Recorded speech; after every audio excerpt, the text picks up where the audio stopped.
Before we get started, Talk Music Talk has a newsletter, a weekly email featuring the current week's guests, plus what past guests are up to.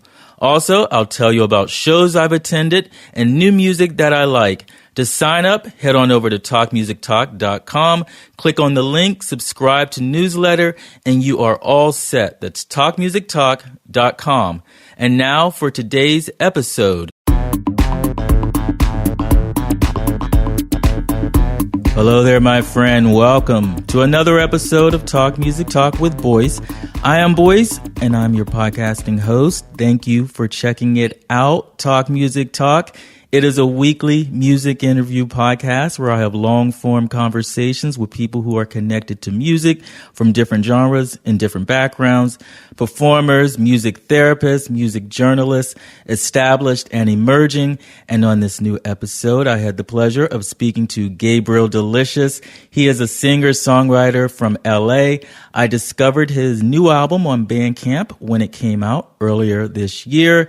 It's called I'm Wigging Out, but I Feel Patient, and his music is as irreverent as the title, kind of punky, kind of garagey, witty lyrics, and one of the best albums that I have heard of 2017 so far.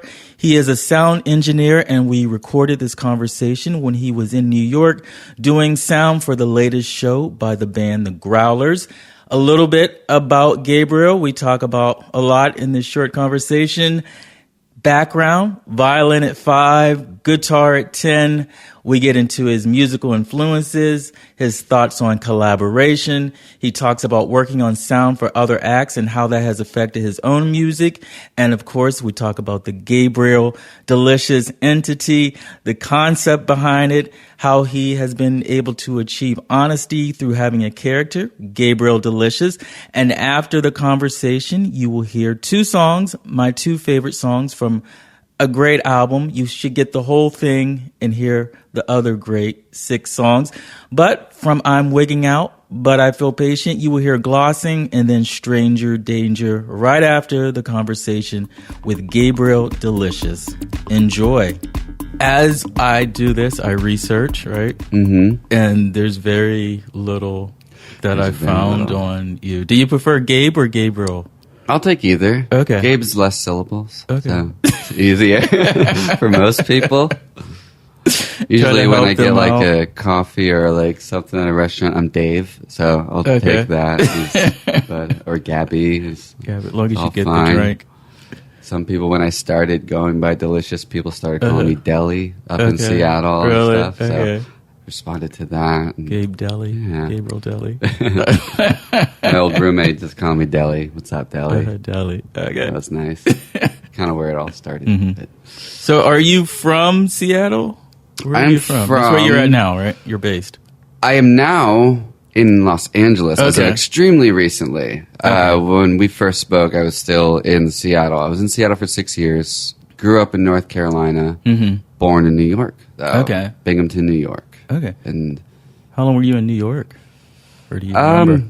Moved out of New York when I was like 6. Mm-hmm. And then grew up in Raleigh, going to shows in Chapel Hill and stuff. Yeah. And, seen like the whole John Darnielle and like Mark McCon, like at like every, or Mac McCon, just like at every single show. Okay. And was like, oh, these guys are so cool. And stuff. Yeah. I thought it was like the coolest possible music scene.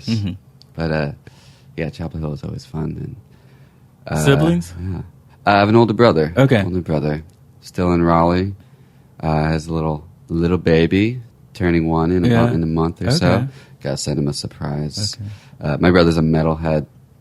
They're kind of like a metal archivist, I guess. Okay. It's one of those people that does the subgenre type of stuff and categorization of metal, but he loves Maiden, and there's like that Eddie, the mascot from Maiden. Yeah. I think there's like a record called The Trooper, I think, and there's a little baby shirt that says The Pooper. Okay. And I got that. You got that for his birthday. This will be first time being an uncle? This is my first time right now. My brother is him and his wife. They like to prove the impossible. Okay, they like to make things as hard as possible on them. and he had a baby, and 5 days later started medical school. Okay. And she works at the Duke Hospital as a PA. So they're running on 36-hour days every day. And impeccable timing. Yeah. And also, speaking of running, my brother was like, he has terrible knees. My whole family has terrible knees. And he was like, I want to start running. I want to do that in my life. And within a year, he was running marathons, and his first marathon qualified for Boston. Really? Yeah. Okay. Second marathon qualified for New York, and he did Boston, and he got in like 600th place out of like 30,000. Yeah. And everybody there has been running their whole life. Yeah. And he's just like, I just thought I'd do it. Has it always been He's like always been it's not overachieving. It's just like, I will do that. Okay. And I'll make that happen, you know? And is it almost like a analytical, like, here's the steps to do this? Very much so. To do those He's steps very plan-based. Like, they got married a week before he turned 26, so he could get her health insurance and stuff. And, like, everything they do is planned and perfect. And, like, they're amazing together. I love them both, but yeah. Did any of this rub off on you? I went so far away from that.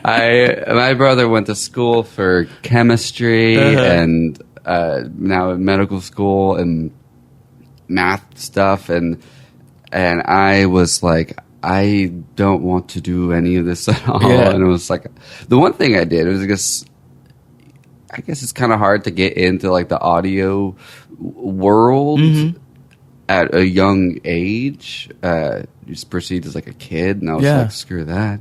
I'm just going to do it. And now, you know, running things. Yeah, at a fairly young age, I guess. Yeah. So I got a little bit of that. Yeah, that's good. Were your parents like that? Yeah. Okay. Yeah. They are both very suburban people right now, but they met. My dad was a touring folk musician, and playing banjo and guitar, little songs in cafes and stuff. And my mom was running a cafe, and that's how they met. And like she kept booking him, and to this day, her best joke is that this is the longest gig of his life. Been going on for 36 years now. That's a good gig, dude. Yeah. So when did you, instruments, when did you start playing? Started 5 years old violin, 10 years old guitar, and then just branched off into everything out of that. Yeah. No wind instruments. Okay. Hardly piano, no percussion. Okay. Just string stuff. Okay. Did you like the violin at 5? I was told I did. Okay. I wish I could still do it now. I feel like I'd have use for it. But it's tough. Like when you're that young, you do like Suzuki method stuff, which is just very meticulous, boring technique type of progression in music. Sometimes there's cool pieces, but when you're 8, you know, I played violin when I was 5 through like 13. Yeah. And, you know, never got to the age where like I really appreciated it or cared about what it was. And then, you know, I had to play guitar and start skateboarding instead, you know. How'd that go over with the family? Did they care? As long as I was playing music, they were fine with it. But, and how'd you take to the guitar? It was very quick. At that age, what made me do it was, and I will protect this fact to the day, I was obsessed with Incubus. Okay. And Mike Einziger was like, I was learning about guitar effects before I knew how to play chords and stuff. And I was doing like that whole thing. And to this day, like I'm still like so grateful for like that first like 12 years of that band, like 94 to 2004, whatever. After that, I don't acknowledge much. But, yeah, and it's still like I could still hear from that whole era. I could hear any of those songs for within 1 second. I could tell you what song it is, what record it is, and I'll show you how to play it on guitar. Okay, and that's what started. Yeah. What was it about Incubus? It was just, I loved the guitar sound effects, and I thought they were just the most intelligent people. Mm-hmm. But I was 10. And I still don't mind a DJ scratch sometimes. I think that's cool sometimes. Or like on the next record, I will put like one out of place slap on a bass, just like just in like a very sensitive part. And that's in honor of. Well, it's in honor because it's a funny sound. Yeah, and with the delicious songwriting, everything has to have a level of tongue in cheek in it. And if I don't want to write a sad song or like anything delicate if I can't laugh at it too. That's kind of how these songs have all come together. Okay. But, and with the Incubus, was that like out of character from whatever else you were listening to? Maybe I was kind of only listening to them, and then like I moved into like I started listening to like my dad's music, which was just very traditional, like Irish, Scottish, Canadian folk anthology, and then like my mom's side, it was like Joni Mitchell and Paul Simon, stuff like that, and it kind of moved into that right out of that hard rock stuff, and then I got into a vague, regretful period of jam band that came and went and fine. I know, saw String Cheese Incident and that stuff, and became obsessed with Keller Williams, who I'm realizing now that all those songs, Keller Williams songs, are like baby songs. Like I could sing them to like my friend Brooks's baby or like my nephew or something. They just like, they can be little toddler songs or something. And then after that, I, met that guy that shows you into like other alternative indie blah blah blah stuff. Someone we all need. Yeah, I think it started with Will Oldham. That was the first. I was like, oh, I get it. And that has stayed with me forever. Okay. That I've been there for the past 15 years or so. That's something that you could do? Well, that's music that I get that. Okay. That this is songwriting. This is cool. Like, lyrics are the favorite thing to me. Yeah. And like starting to learn about like other music. And like Will Oldham kind of being like the first one. It's like, oh, this guy is joking and disgusting. Yeah. But super, I don't know, placid at the same time. And I always thought that was like the coolest type of character. Yeah. Like he is like this weird being. And I want to be able to write songs like that, but I can't do that until I screw some shit up or something like that. But yeah. When did you start writing? I've been playing and writing in bands since I was like 14 or so. But it's always been kind of, I'm like the hear every single part, every harmony, everything. I write it in my head, and like the band plays that exactly what I tell them to. And it got to a point when I was 18, I was 16 when this started. I had like a 20-person rock orchestra, and I had like 2 records, and, and I was like going around North Carolina and Virginia, bringing minivans of just friends along and a bunch of sheet music and no rehearsal, and just like, let's play these big rock songs with this stupid setup of string quartet and horns, and nobody is good at the song, but I think I'm doing what I want. And yeah, I was just kind of, micromanaging every part of the music. And I hated that. I always wanted to be able to like write songs that like I could play this with the band or go play this anywhere else and it'll translate the same. And so with the Delicious songs, I mean, I was that was my goal, to finally just write songs and give them to other people to finish. And that's exactly what I did. I had songs and I was like, this has everything I need to be satisfied. I put some of my favorite friends and musicians from Seattle in a room together, and I was like, here's this song. I'm going to go have a smoke. You guys do whatever you want to. And I came back and it was like, this is perfect. You guys did exactly kind of what I thought I wanted.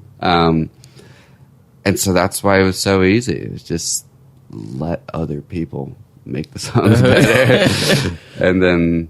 So was it the frustration of work of micromanaging how it was that led to that it made it easier? Yeah. And also always just the admiration of, I don't want this song to have a crutch of some other weird instrument or some element that has to be there for the song to translate. Both of those together, it was just like, I'm never going to do that again. I'm just, going to write. I just need to be able to say the words and be a little bit of an asshole on stage. And that's my release. That's what I need. And I trust everybody else to just make the song sound cool. And, well, that sounds as ambitious as the rest of your family that you were conducting an orchestra. Yeah. Right? No, it is. It was kind of trying to do the impossible, I guess, but they were doing it better. They were more efficient. Yeah. Sure. Did the violin play into your guitar playing any? Yeah, I started learning or thinking and understanding music tonally through violin, which is super, like, trying to pick it back up. I was just like I can't even find where the notes are anymore because I don't remember like the positioning, and tonally a violin is actually kind of really hard to play. And learning that at a young age was that helped fingering, or at least left hand, work and stuff for everything else. And it gave me an ear for knowing when things are wrong. Or bad. It's good to know. Yeah. Did you go to college for music or? Sure. Yeah. It was. Yeah, I didn't want to go to college, but I should have gone to college, and I was like, well, I might as well waste my time here doing something I vaguely care about, having doing audio stuff and music stuff, and occasionally cool things will come about of it, but most of the time it's people telling you how to be creative, which is like, all right, I could be doing marketing right now, but I'm in a class learning about, Stravinsky or something, and it's like, I'll take that, So I finished that, and I did do that. And, you went for sound? Yeah, and like at a music school, And, but they kind of put everything all together in a package deal. How long was that program? Just 4 years. It was around 4 years? Yeah, it's a bachelor's of science and stuff, so I got that, which doesn't mean anything anymore. So involved in the sound, like, what are you learning? Like, what does that consist of? In school? Yeah. What are they preparing you for? To a lot of it is just audio physics, protocol of, software, Pro Tools and microphone engineering and all that stuff, and tape and consoles and, how things break and why or how to fix them. Yeah. Other way around, why things break and how to fix them. So there was some cool stuff in there, but I was just going with the flow. So was it like tough slogging through college? I'm one of those jerks who cannot really try hard and get a B in school, and just those people that everybody hates, and then there's the people who work their ass off and they get an A or a B or whatever grades are. But I didn't have to try too hard, and it was just fine. I'm glad I did it. Glad I have glad I have a college degree. Yes. But I can't really show it to anybody. Okay. This is how I felt. Everybody gets the same degree. It does not say anything about your ethics, your work, anything about that on the degree. No, it says nothing. It's like, here's this paper. I paid for this. And, but the person who did a lot better than me got the same one. Yeah, exactly. And no one, unless they ask. Yeah. So are you still doing your own stuff on the side? Like, how was that? Yeah, I now am relocated in Los Angeles and would like to continue the Delicious down there. Yeah. But I'm just taken away for touring just for all the time. But I'd like to put together a new band of people that I don't have to tell what to do. And just try it out. It's definitely the most fulfilling performance-wise music I've ever written, because it's really just kind of a secret FU to a lot of specific people. There's a lot of characters in the Delicious songs, and every song is kind of morphed of like multiple people into this one terrible person that is probably half myself. But as Delicious, I can be this other outside of myself person. And be a little sassy and kind of flip them all off and stuff. But so you knew that going in, like, I need a character to be more honest. I needed something to be someone else. That's kind of where.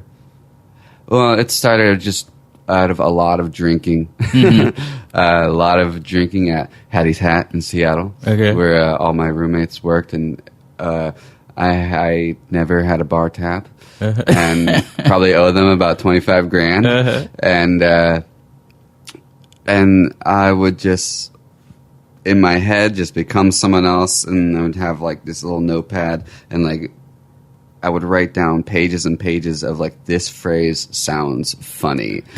And how do I, combine all these phrases that just sound funny, but into a way that makes a meaningful song or something.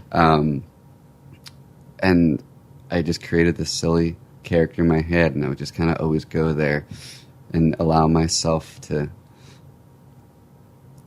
be honest with me about like, hey, you screwed up there, but you hate that person. Or like, and I can, not very good at confronting people, so this is my only way of confronting those people that will never go to my shows anyway. So they'll never hear it, and that's fine. Other people know. What does Springsteen say? He would, in reference to his father, he would talk to his father through his songs.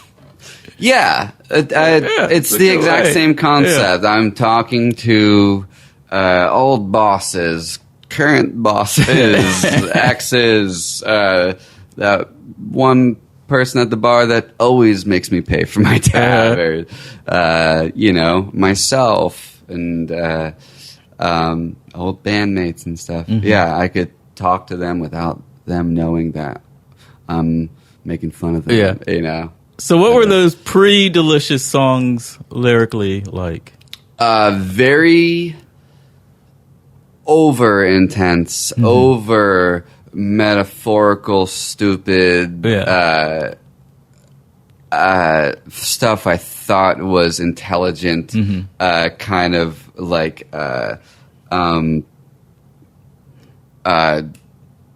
rip off weird lyrics from like In an Airplane Over the Sea type of stuff, or and also like that big orchestra band, like the big thing that happened there, which like made that happen, was my dog died when I was like 17. Like, that was like my earliest memory in life, was picking that little black lab up like when I was like 2.5 or something, and like that dog was like my best friend, and growing up as a little toddler, and so that kind of was like, oh, hard, sad stuff, you know, death, life, rebirth. I'm 17. I don't know what the hell I'm talking about type of stuff, but I think I'm being poetic.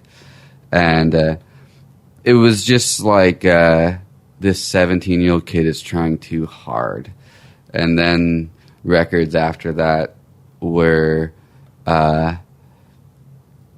nonsensical words that just didn't mean anything, just kind of writing exercises maybe.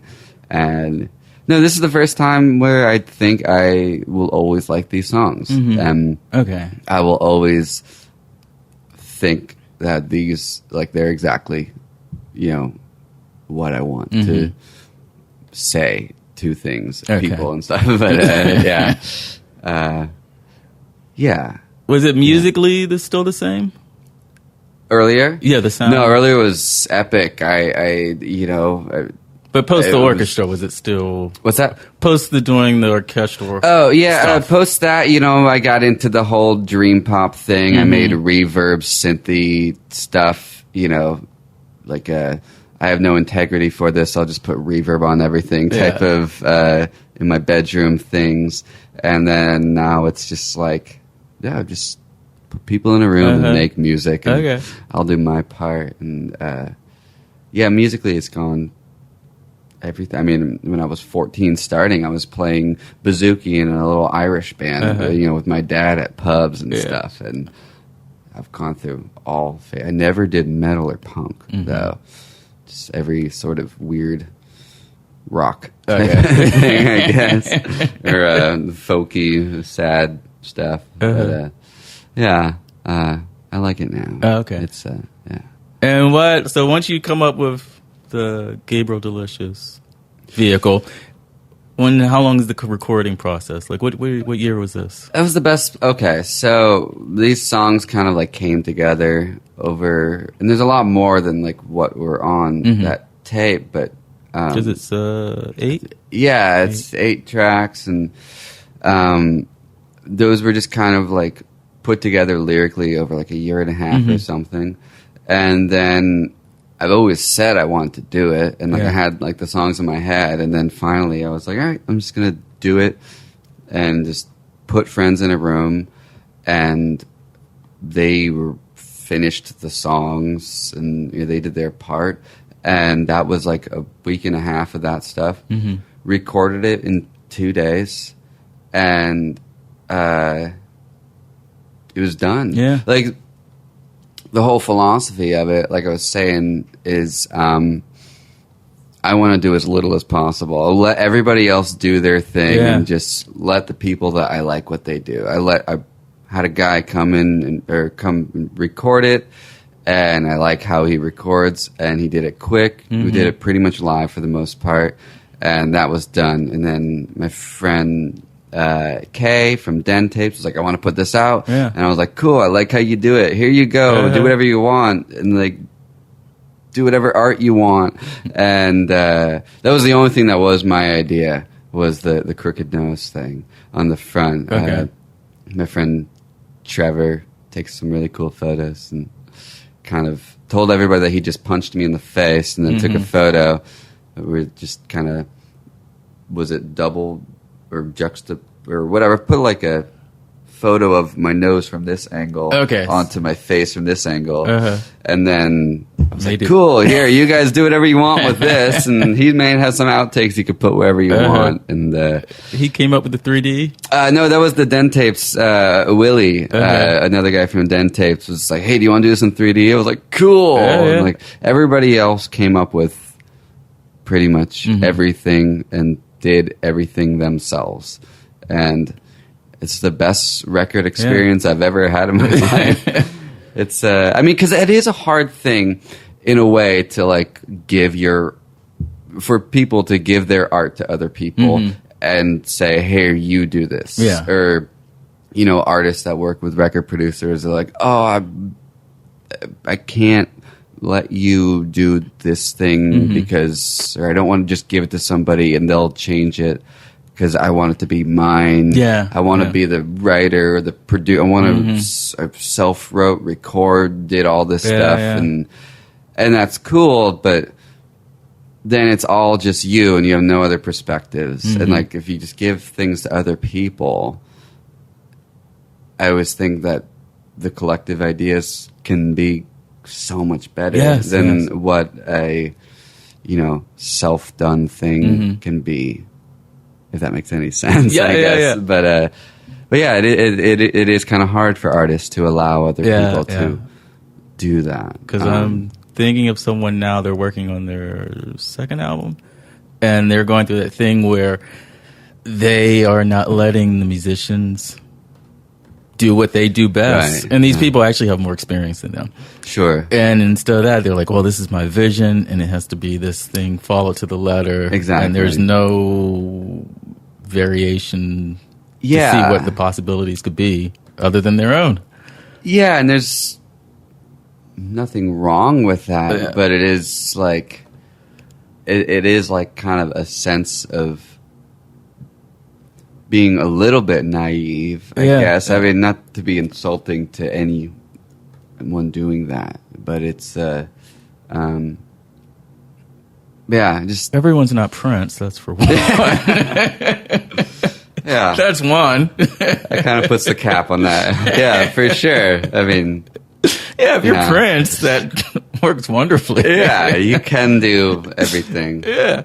If you are, if somebody has taken Prince's mind and body right now, they can do that now. Yeah. But if you get the right people, that's the thing. You get the right people. Yeah. And then it makes it should be easy. Like, okay, here, take this because you're going to make it better. Yeah. And get the right people and get like your friends too. Yeah. That, you can,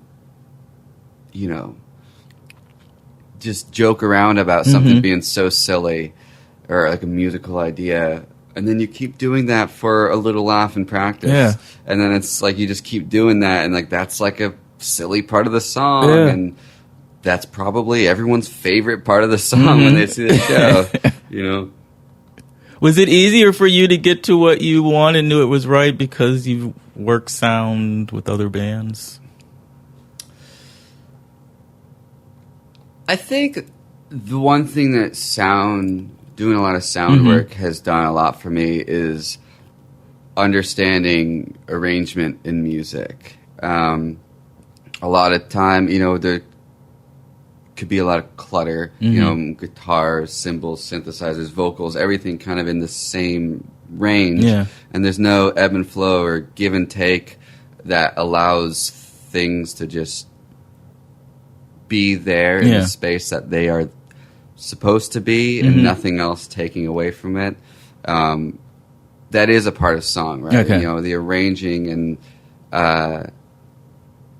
knowing how to play less or have less, like not over layering things to make this brilliant sound, which could be cool. Yeah. But then you have to reproduce it live and it's totally different. And, it's hard as hell for a sound tech to, mix it live. I do think about that a lot.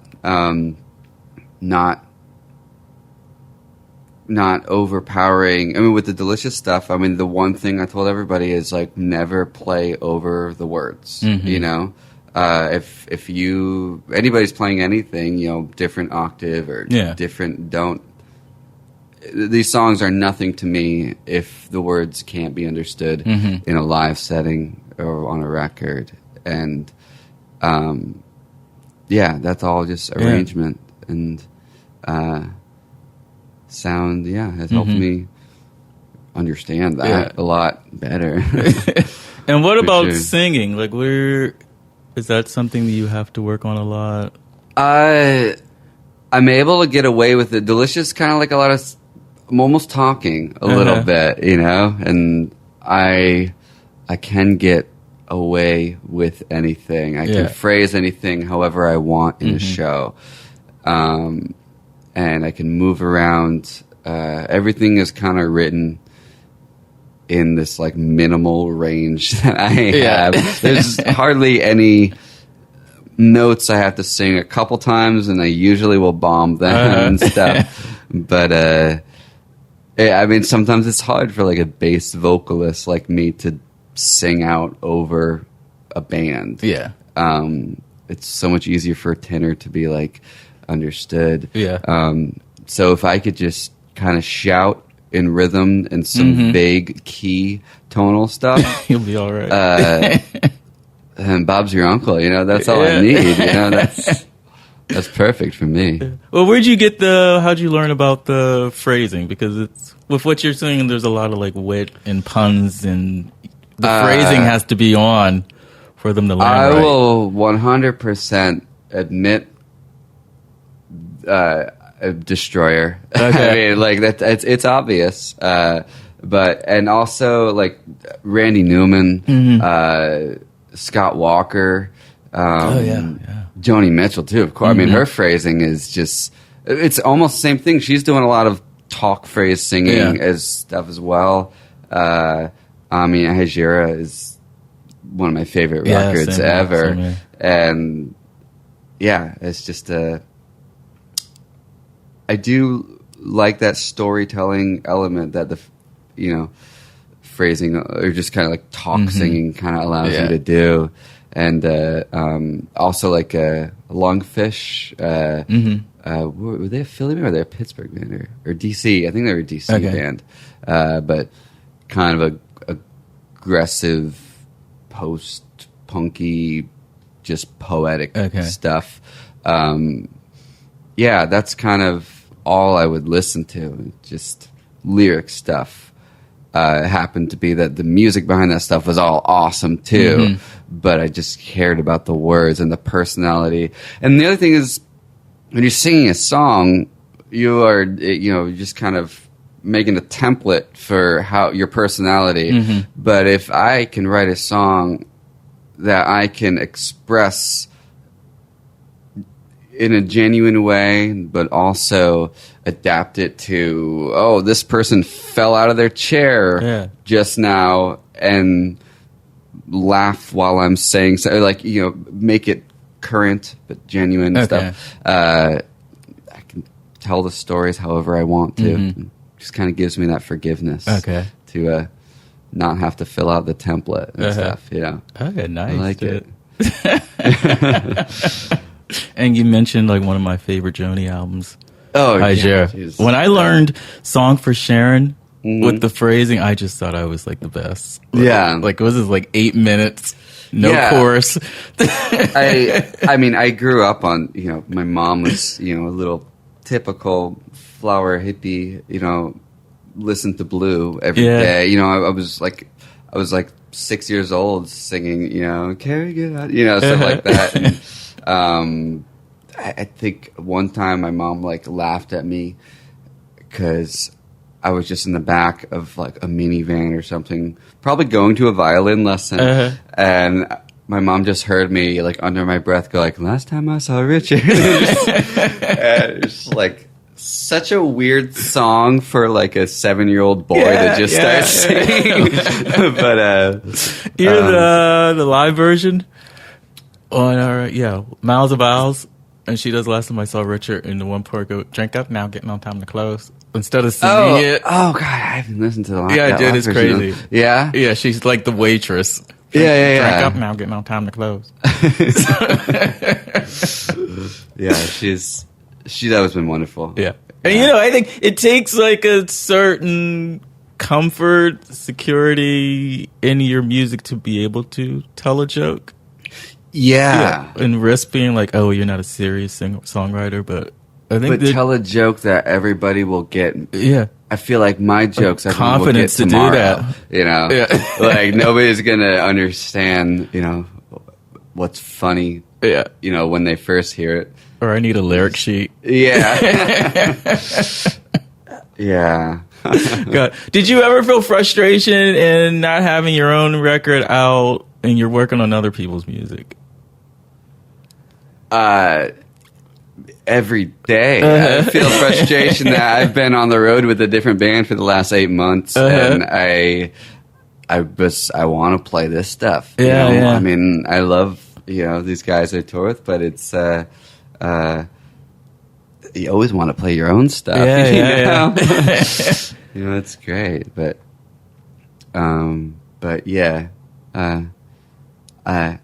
It's more of the performance thing. Okay, I missed that. Recording and putting stuff out is that can happen on. That'll happen. Like if I am in that zone, I'll do it. I'll write something and put it together and get people to get that done. That's a pretty gung ho thing in my head. Yeah. But I just can't perform now, and that's what sucks. I mean, I've only done like a small handful of Delicious shows, and going back to the same old motto for Delicious, like I only did the shows that came to me. I would never like go out try to book shows myself. It was just like, here's the shows, and it's like, that's not the perfect situation. I don't want to go play in that dive bar. It's like, here's this cool like warehouse in Soto, Seattle. It's like, perfect. That sounds fun. I'll do that. You know? Everything just came to me, and that's made the whole thing super easy. Yeah, cool. But, and what's next for Gabriel Delicious? Playing shows in LA well, I do have a couple of Northwest shows at the end of July, little Seattle stuff, but then I love the band I have up there, but I also think that Delicious can be wherever I am, so I can put together any band, you know, and just say, hey, here's the record, play it how you want to, you know, a little session band type of thing. But we'll get it together in Los Angeles soon, hopefully. Hey, no, cool. not hopefully. I will. Yeah. You will. I will. It's already, the people are already in place, and as far as I know, they probably already have it all down. I could probably just show up, but they are also the same type of like, I trust everything that you're gonna do, you know, type of musician. Sad. That's made it super easy for me, but. And best place for people to keep up with you online?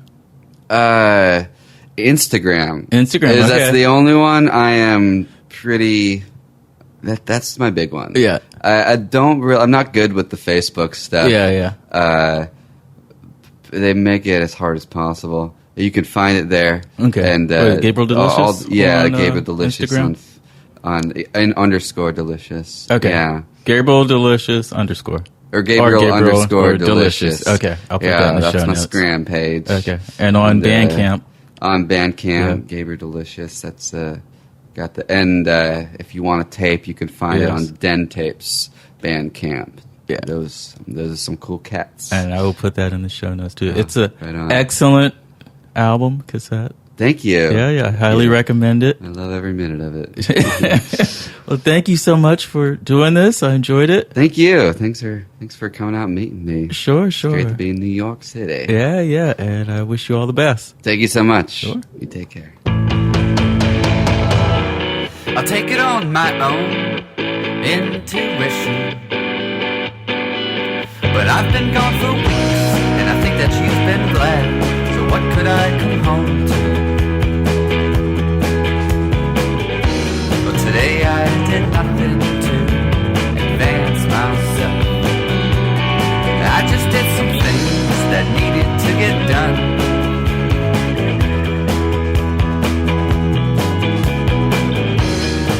I took some Vicodin, but I didn't like it. And when you skipped the town because you thought you could switch it again, I had a drag time, I had no drugs then. I found some drugs, then started sleeping in.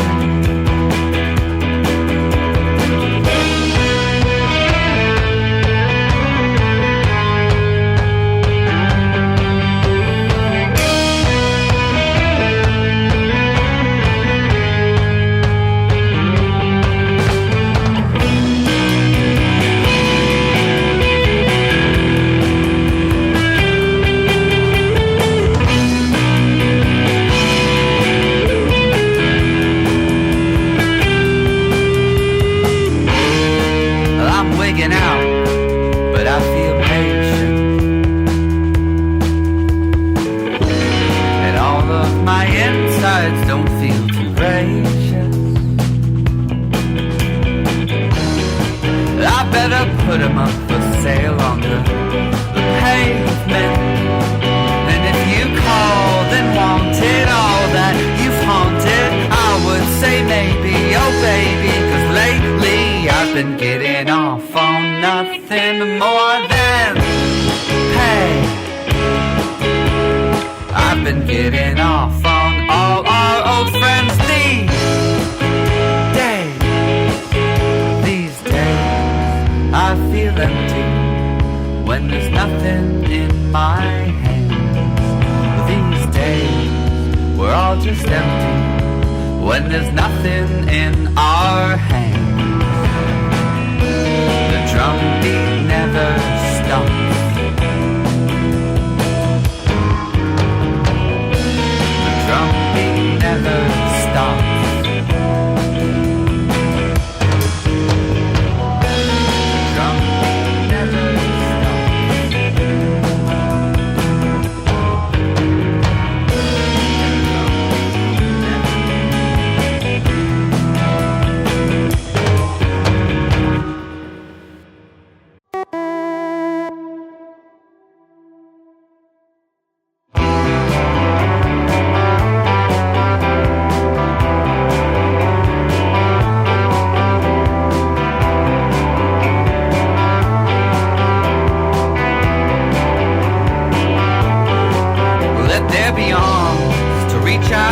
Everybody grab a gun. You can't be too safe in these parts when there ain't no sun. I get a little bit shaken when you talk about my home. And if you cut deep in the streets, then you'll be talking all alone. Well, take me to your leader, let me dance around your pit. Or put me in your makeup and whatever hairdress fits. Show me your attributes, yeah, show me to the sea. And I swear I love this city so much more than it loves me.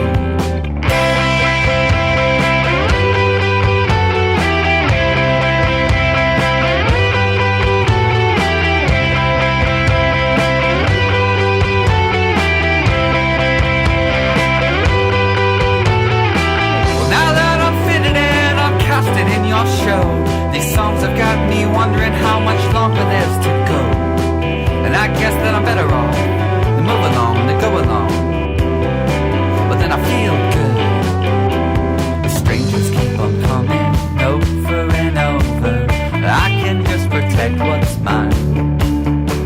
They ask me for $1 or something to smoke. Don't make me tell you for the 100th time.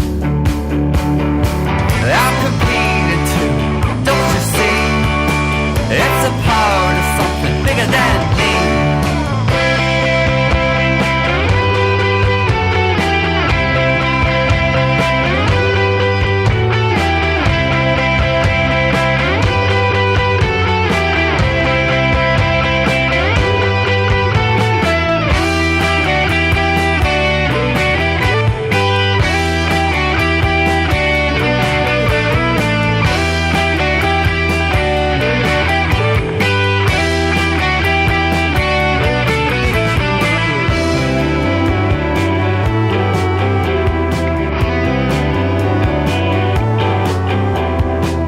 Let me be your idol, and I'll show you what went wrong.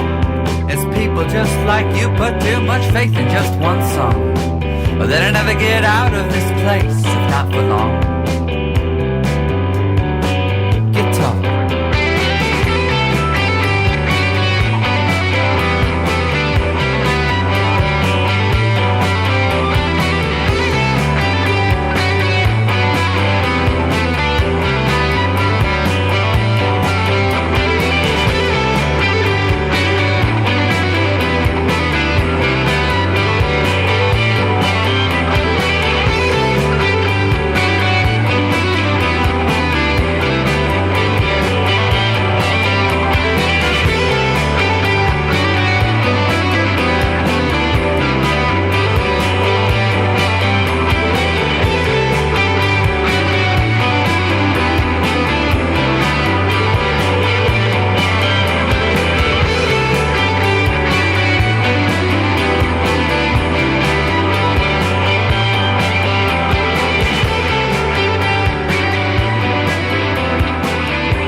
And there you have it, 2 from Gabriel Delicious, Stranger Danger and Glossing, both from I'm Wigging Out, But I Feel Patient.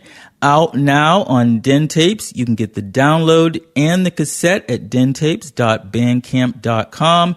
And if you get the cassette, you get 3D glasses with it so you can look at the 3D cover. Again, that's dentapes.bandcamp.com. The entire album is great. Well worth getting to own in your collection. I am online several places, several ways. TalkMusicTalk.com for more podcast information and to stream every single episode. I also have a personal website, which is thisisboice.com. You can read excerpts from the novels that I write and also check out my music. And if you're on Instagram, follow me there at thisisboice. Call to action for you. Download the Talk Music Talk app. It is free for iPhone and Android, and you get every single episode of the show, and you can get it wherever you like to get your apps generally, or you can subscribe to the podcast on iTunes or Google Play and Stitcher and a bunch of other places. And if you are listening on iTunes, it is especially helpful if you enjoyed the episode to leave a 5-star rating and or a review or comment. You can keep it short and sweet. It would be very helpful because it helps improve the ranking of the podcast and more people find out about it. You can also find the podcast on SoundCloud starting with episode 100. That's soundcloud.com/thisisboice. You can also find my music there. And once you subscribe or download the Talk Music Talk app, I have a back catalog suggestion for you.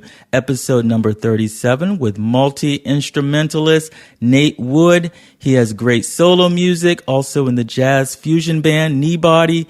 In-demand session musician, engineer, producer, and so much more. And you will hear music from his album Another Time on that episode, number 37 with Nate Wood. Thank you so much for listening. Till next time, and there will be a next time. This one's for you, Liz.